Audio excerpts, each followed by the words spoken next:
En el video anterior vimos que para encontrar el área de un triángulo es la mitad de la base multiplicado por la altura. El área de un polígono se encuentra al dividirlo en triángulos y sumar las áreas de esos triángulos, y el área de un rectángulo pues es la base por altura. Entonces vimos que esta forma es como muy definida y es muy fácil de hallar esa área. Pero cuando nosotros queremos encontrar el área bajo la curva, ahí es donde se nos dificulta. También vimos que lo podemos realizar por medio de rectángulos, y rectángulos donde se toma el extremo derecho o se toma el extremo izquierdo. Y también vimos que mientras más rectángulos tengamos bajo la curva, más aproximado o más exacta va a ser el área. Entonces para hoy vamos a ver que para y igual a x al cuadrado, es decir, esta función, debemos de demostrar que el límite tiende a un tercio. ¿Sí? Entonces quiere decir que el límite de la sumatoria de los rectángulos cuando n tiende a infinito, ¿verdad?, es igual a un tercio. Entonces Rn es la suma de las áreas de los n rectángulos. Cada rectángulo tiene un ancho de 1 partido n, porque lo vamos a hacer con n cuando tiende al infinito. Digamos, no sabemos cuántos rectángulos se necesita, sino que sabemos que mientras más rectángulos tengamos bajo la curva y encontremos ese área, más exacta va a ser esa área. Por eso se dice que cuando el límite tiende a, ¿verdad? Entonces sabemos que cada rectángulo va a tener un ancho de 1 partido n, ¿verdad? Porque se recuerdan que, por ejemplo, si teníamos de los extremos a a, b, de 1, de 0 a 1, ¿verdad? Perdón. Pues el ancho, es decir, vamos a hacer el dibujo por acá, ¿sí? Aquí tenemos 1, pero en este caso pues lo queremos partir, n va a ser n, ¿verdad? No va a ser 4, no va a ser 8, no va a ser 50, no va a ser 100 o 1000, sino que n va a seguir siendo n, es decir, la cantidad de rectángulos que tenemos que dibujar. Entonces el ancho, se recuerdan que nosotros era 1 partido la cantidad de rectángulos que queríamos hacer. Como ahora la cantidad de rectángulos es n, pues es 1 partido n. Y entonces, teniendo súper clarísimo esto, tenemos que las alturas de esos valores son de la función x al cuadrado, pues es el ancho elevado al cuadrado, ¿verdad? Entonces en la sumatoria de áreas tendríamos 1 partido n, que siempre va a ser lo mismo que es el ancho. Esto es el ancho, y así sucesivamente. Y esta es la altura, ¿verdad?, que es el ancho en función de la función, ¿sí? Entonces aquí esta es la altura, esta es la altura, y así sucesivamente, hasta llegar a 1 partido n, que siempre va a seguir siendo el ancho, por n dividido n, todo esto elevado al cuadrado.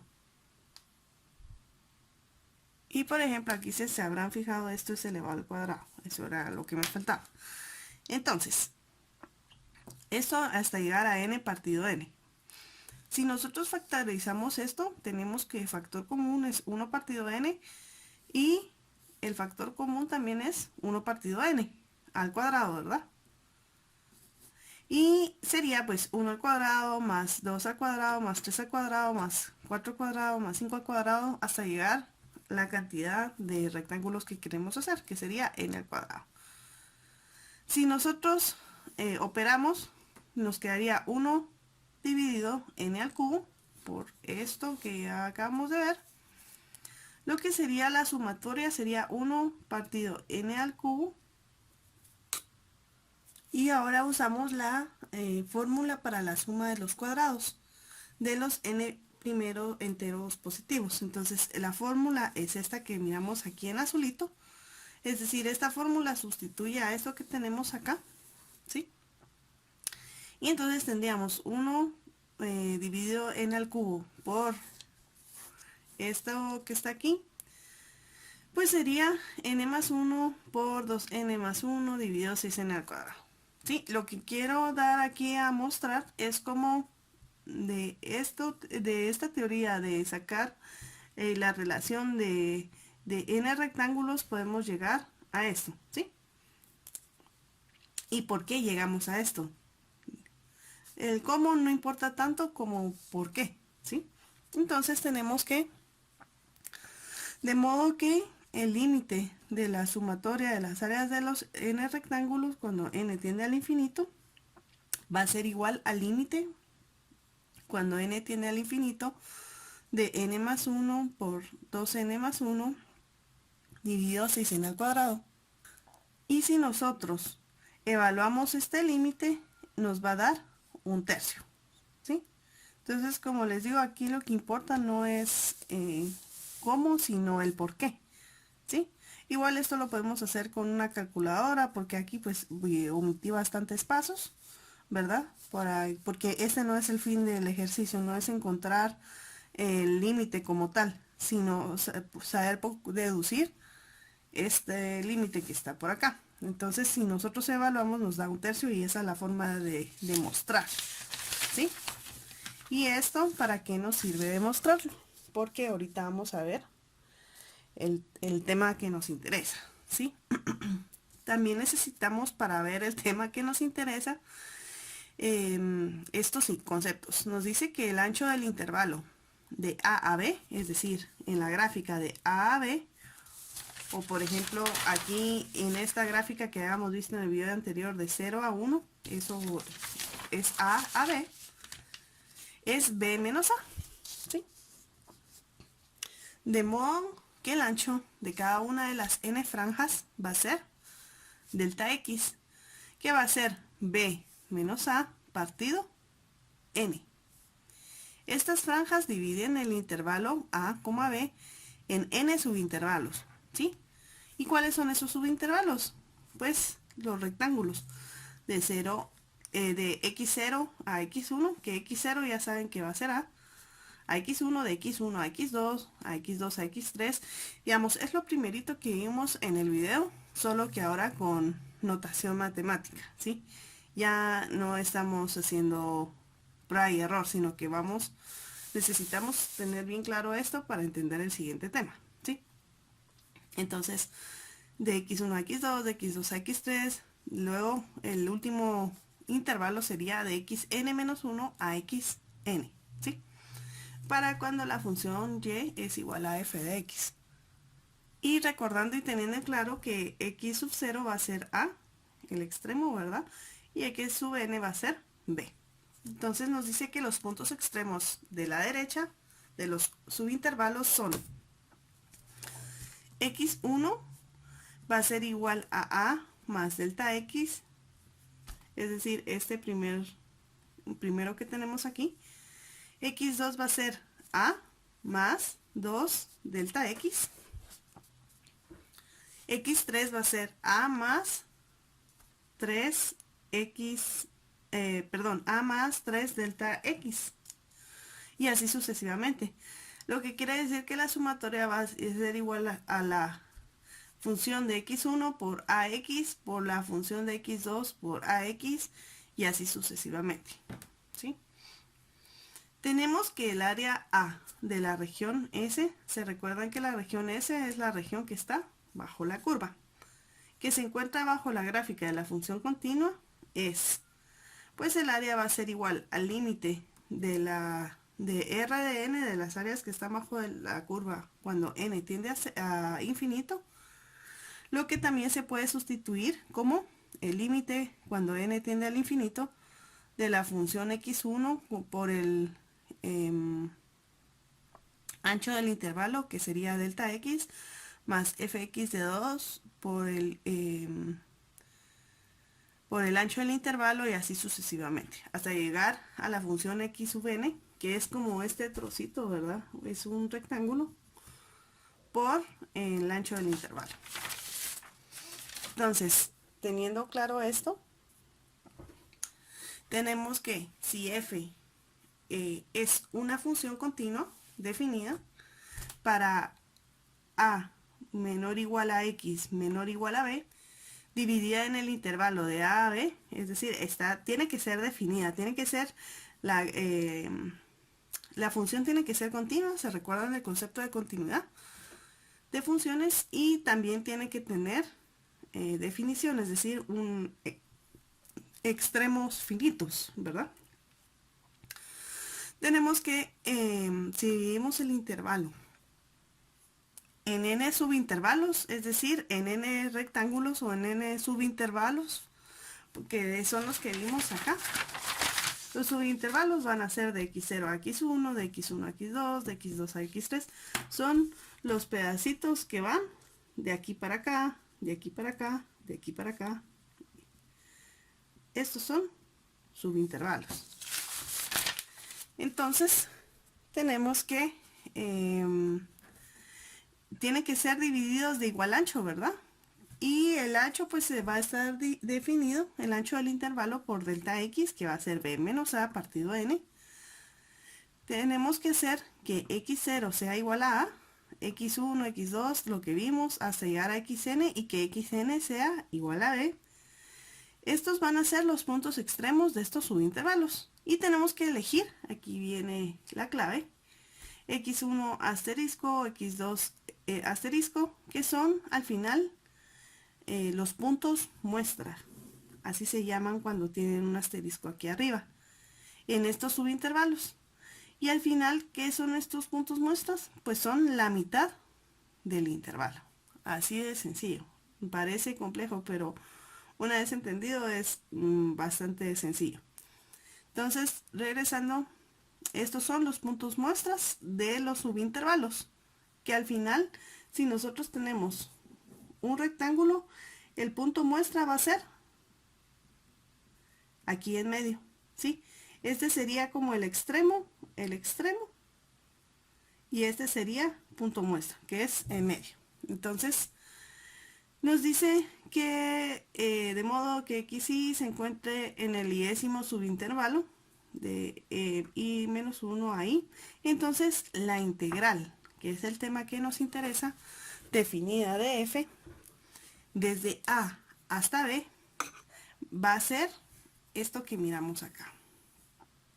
Siempre que exista este límite, si existe, f es integrable en a b. Entonces, si se dan cuenta, el primer tema que empezamos, bueno, de los temas que empezamos viendo, o medio empezamos viendo, fue el tema de límites, funciones y límites. Y si se dan cuenta, los temas de derivadas e integrales están muy ligados y dependen de los límites. Por eso es que teníamos que tener súper claro esos temas para que puedan entender así completamente esto. Entonces tenemos que las partes de la función. Entonces, esta derivada y este límite va a ser lo mismo, solamente que digamos en concepto es lo mismo. Prácticamente tenemos que la derivada va a ser igual al límite cuando n tiende al infinito, que es la cantidad de rectángulos que vamos a dibujar bajo la curva, que no los vamos a dibujar, sino que los vamos a calcular. La sumatoria de i1 hasta n de f de x y asterisco por delta x. Entonces, es como que todo esto lo tendríamos que hacer de 1 hasta n, ¿verdad? Y todo eso, sumarlo. Y luego encontrarle el límite. Entonces, eso es lo que dice esto. Y la forma de representar esto es por medio de la derivada. La integral, perdón. Entonces, vamos a ver cuáles son las partes de la integral. ¿Y esto cómo se llama? ¿Cómo se llama, verdad? Perdón.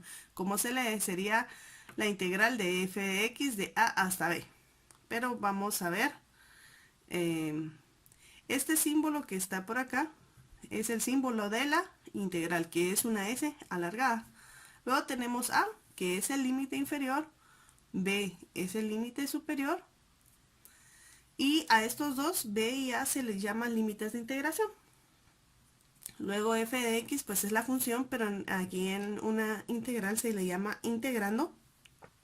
Y d de x es la variable de integración, es decir, es la que nos dice en torno a qué tenemos que integrar. En este caso pues es x. Entonces, repitiendo cómo se lee una integral, sería la integral de a b de f de x d de x, ¿sí?